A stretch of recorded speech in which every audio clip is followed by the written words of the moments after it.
बेटी, जानते हो बेटी क्या होती है एक बाप के लिए?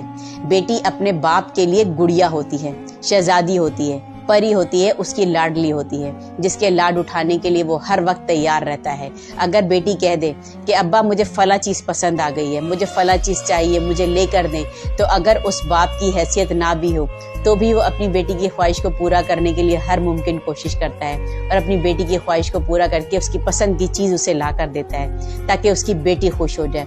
और जब अपनी बेटी को खुश होता हुआ देखता है तो एक बाप कितना खुश होता है, उसका दिल कितना खुश होता है, ये सिर्फ वही लोग समझ सकते हैं जो अपनी बेटियों से मोहब्बत करते हैं या जिन्हें बेटियों का मुकाम पता हो। सख्त से सख्त सर्दी पड़ रही हो, ठिठुरती हुई ठंड हो, अगर बेटी कह दे रात का वक्त है और बेटी कह दे कि अब्बा फला चीज़ खाने का दिल चाह रहा है, मुझे ला कर दे, तो बाप हंसता मुस्कुराता हुआ खड़ा होता है और अपनी बेटी के सर पे हाथ रखता है और कहता है कि अभी लाया बेटा, और उस ठंड में निकल के घर से बाहर जाता है और अपनी बेटी की पसंद की चीज़ उसे ला कर देता है और अपनी बेटी की ख्वाहिश को पूरा करके उसे खुश करता है।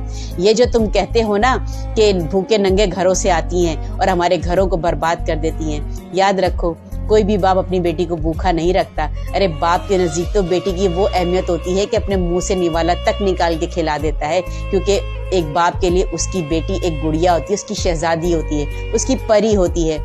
जो शख्स सारी जिंदगी नहीं रोता, अपनी बेटी को रुखसत करते हुए रो पड़ता है, अपनी गुड़िया किसी को देते हुए रो पड़ता है।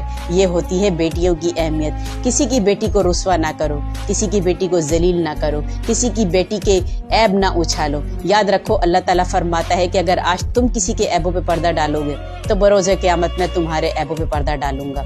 अगर आपके घरों में बेटी है तो आप इस बात को जरूर समझोगे, वरना इस जहान में भी आपकी रुसवाई है और उस जहान में भी आपकी रुसवाई है। बेटियों की अहमियत जानते हो क्या है?